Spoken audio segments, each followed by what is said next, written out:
আল্লাহ তাবারক ওয়া তাআলা বলেন তিন শ্রেণীর মানুষের দিকে আল্লাহ তাবারক ওয়া তাআলা কেউ তাকাবেন না। কিয়ামতের মাঠে আল্লাহ তাবারক ওয়া তাআলা তিন শ্রেণীর মানুষের দিকে তাকাবেন না, রহমতের নজরে দেখবেন না, ওদেরকে পবিত্র করবেন না। তার মধ্যে একজন হচ্ছে যারা টাকনোর নিচে প্যান্ট লুঙ্গি পায়জামা পরিধান করে। আমাদের মধ্যে অনেক আছে যারা প্যান্ট পরেন, বিশেষ করে তারা টাকনোর নিচে বেশিরভাগই প্যান্ট পরেন। এটা আল্লাহকে উপেক্ষা করা হলো, আল্লাহর আদেশকে অমান্য করা হলো। তাহলে আল্লাহর আদেশ মানলাম না, রাসূলের আদেশ মানলাম না।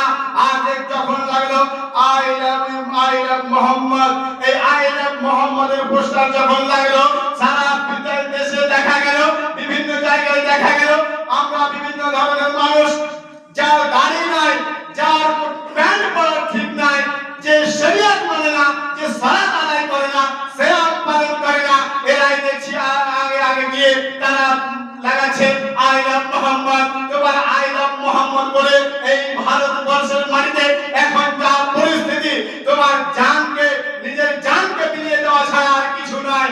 এই সময় তুমি চলে গেছো আই লাভ মুহাম্মদ, আমি মুহাম্মদকে ভালোবাসি। তোমার মুহাম্মদ কত ছিল?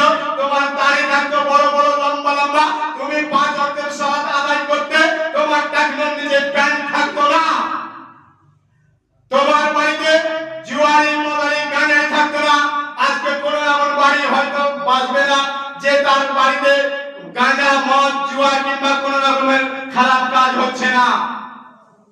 কেমন মুসলমান? মুহাম্মদে রাসূলের ভালোবাসা, রাস্তায় রাস্তায় পোস্টার মেরে ভালোবাসা দেখা যায় না। ভালোবাসা হবে অন্তরে, ভালোবাসা হবে অন্তরে। ঈমানের অঙ্গ হচ্ছে ভালোবাসা। মুহাম্মদ সাল্লাল্লাহু আলাইহি সাল্লামের ভালোবাসাটা ঈমানের একটা অংশ।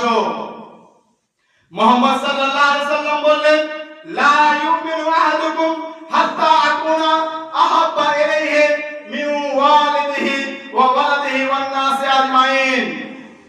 সারা বিশ্ব মানুষকে চ্যালেঞ্জ করে বললেন, মুহাম্মদ সাল্লাল্লাহু আলাইহি সাল্লাম বললেন, লা ইউমিনু আহাদুকুম, তোমাদের মধ্যে কেউ মুমিন হতে পারবে না, অতক্ষণ পর্যন্ত মুমিন হতে পারবে না, হাত্তা আকুনা আহাব্বা ইলাইহি মিন ওয়ালিদিহি ওয়া ওয়ালাদিহি ওয়ান নাসি আজমাইন, যতক্ষণ পর্যন্ত তার বাপ, তার ছেলে এবং পুরো বিশ্ববাসীর চাইতে ভালোবাসা আমার না হবে।